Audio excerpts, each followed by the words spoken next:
In a landscape where negotiations can often stall, one pivotal question looms large over the Green Bay Packers. What's taking so long with second-round pick Brandon Cisse's contract? With 5 of their 6 draft picks already inked, the focus sharpens on Cisse, the lone holdout, and the implications of his standoff are felt not just within the organization but throughout the league. Fans, where are you watching from? I want to hear your thoughts on this situation. Comment below. As we dive deeper, it's important to note that this isn't just a Green Bay issue. It's an NFL-wide conundrum. Last season, we saw the same narrative unfold with Anthony Belton, who was the final Packer draft pick to secure his rookie deal. Fast forward to this year, and it's déjà vu for the team. Brandon Cisse, a crucial addition after the trade that sent their first-round pick to acquire Micah Parsons, remains unsigned. The stakes are higher this time around, given that Cisse represents the team's top selection in the draft. Cisse's situation is emblematic of a larger trend. Since the introduction of the rookie wage scale in the 2011 collective bargaining agreement, contracts for drafted players have been largely standardized, with salaries, lengths, and bonuses mostly predetermined. However, the devil is in the details, especially when it comes to guarantees. For second-round picks, that often becomes a sticking point in negotiations. In 2025, we saw a significant shift when selected second-rounders like Cleveland Browns linebacker Carson Schweissinger and Houston Texans wide receiver Jaden Higgins secured fully guaranteed deals. This trend continued down the draft board, with almost every pick in that range reaping the benefits of full guarantees. Cisse, sitting at the 38th pick, is now in a similar position where both sides must negotiate not just the monetary value but the security of that financial commitment. The Packers will likely need to guarantee Cisse's first 3 years, with additional considerations for year 4. The pressing question is, how high will those guarantees go?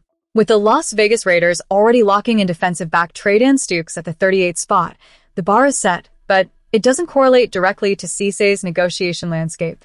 The Packers are in a relatively comfortable position. They have time on their side, and Cisse has already participated in the team's rookie minicamp, suggesting an eagerness to get on board. While there's no immediate pressure, the anticipation builds as training camp approaches. Both sides are poised to find common ground soon enough, but until then, the fanbase watches closely. It's a waiting game, but one that could have lasting implications for the team's depth and defensive strategy moving forward. As we transition from this pivotal negotiation, let's delve into another pressing issue surrounding the Packers that has fans buzzing. The Green Bay Packers have wrapped up their 2026 draft, adding 6 new players to the roster, each with the potential to make an immediate impact.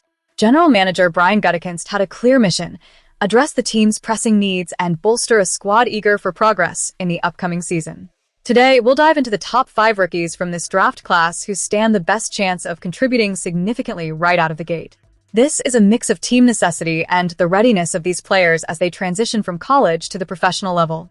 Let's be clear, NFL rookies often face steep challenges as they adapt to the pace and complexity of the game. The transition from college football to the pros is notoriously difficult. The speed of play escalates, and the playbooks are thicker than ever. While this rookie class shows promise, it's important to temper expectations. Most of them are unlikely to be immediate starters. At number 5, we have edge rusher Danny Dennison. He possesses exceptional athletic traits, but there's no sugarcoating it. He must refine his technique to make a mark in the NFL. The competition for playing time is fierce, with veterans like Lucas Van Ness, Barron Sorrell, Colin Oliver, and Brenton Cox all ahead of him on the depth chart.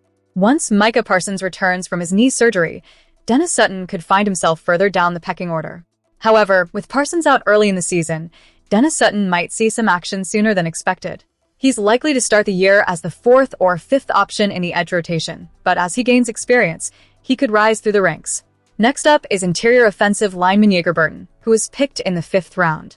While that may seem late, the Packers' lack of depth along the offensive line creates an opportunity for him to step in as a rookie. His versatility to play both center and guard positions gives him a leg up as he competes with Jacob Monk for the role of top backup. The reality is, if any of the starters falter or suffer injuries, Burton could find himself on the field sooner rather than later. With the injury history of Aaron Banks and the inconsistent performances from Sean Rhyan and Anthony Belton, Burton's readiness to contribute could be crucial. Even if he doesn't see extensive offensive snaps, his role on special teams will likely be significant. The top pick for the Packers in the 2026 draft, cornerback Brandon Cisse, is another player to watch closely. The cornerback position is thin for Green Bay, with only Kayshawn Nixon, Carrington Valentine, and Benjamin St. Just offering experience. Cisse's raw athleticism is impressive, but he'll need to polish his technique and adapt to zone coverages to see the field more often. Expect him to start the season as the third or fourth cornerback, with the potential to climb the depth chart as he gets acclimated to the defensive scheme. Should any of the top three corners go down with injuries, Cisse's opportunity to shine will undoubtedly accelerate. Transitioning to a new base defense under defensive coordinator Jonathan Gannon means the Packers will require a different breed of interior linemen. Enter third-round pick Chris McClellan, who has a solid chance to find a role on this revamped defense. With a pressing need for a run-stuffing nose tackle and a lack of depth at the position, McClellan's ability to play multiple spots along the defensive front could work to his advantage.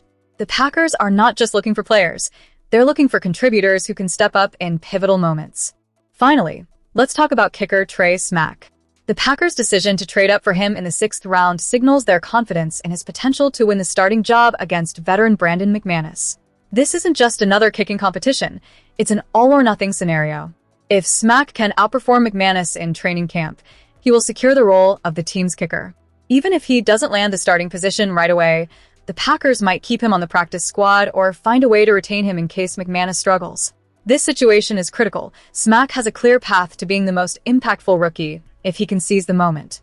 As we dissect these draft choices, it's clear that the Packers are making strategic moves to improve their roster. Each of these rookies brings something unique to the table, and while it's important to have tempered expectations, the opportunities are there for them to make a difference. The real question remains: who among these hopefuls will rise to the occasion and solidify their place in Green Bay's storied legacy? Now, let's move on to the next segment and see what other developments are shaping the future of our beloved Packers. As we dive deeper into the unfolding saga of the Green Bay Packers, the spotlight shines brightly on the recent hiring of Jonathan Gannon, made official back on February 2nd, 2026. After what felt like an eternity waiting for his first press conference as the team's defensive coordinator, fans are eager for answers. Gannon is set to address reporters today at 12:30 p.m. Central Standard Time, and there's a palpable buzz surrounding what he will reveal about his vision for the defense. Gannon's journey to Green Bay has been anything but conventional. He was previously the head coach of the Arizona Cardinals, a role that has now transitioned to Mike LaFleur, Matt LaFleur's younger brother. While Gannon might be a relatively young coach in the league, he carries a wealth of experience that he brings to the table in Green Bay. The anticipation is thick. Fans are left wondering what kind of defensive scheme he plans to implement and how he intends to maximize the talent on this roster. Gannon's track record is noteworthy. Before taking the reins in Arizona, he was the defensive coach for the Philadelphia Eagles, leading a unit filled with star power that ultimately reached the Super Bowl. It's a significant feather in his cap, and it indicates that he knows how to get the best out of high-caliber players.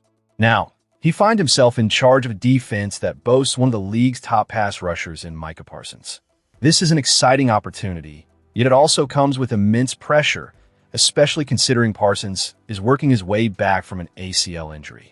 Packers fans have a right to be eager and a bit skeptical, with Brian Gutekunst having made a concerted effort to bolster the defense during the draft, bringing in 4 defensive players out of 6 selections. The expectations are sky high.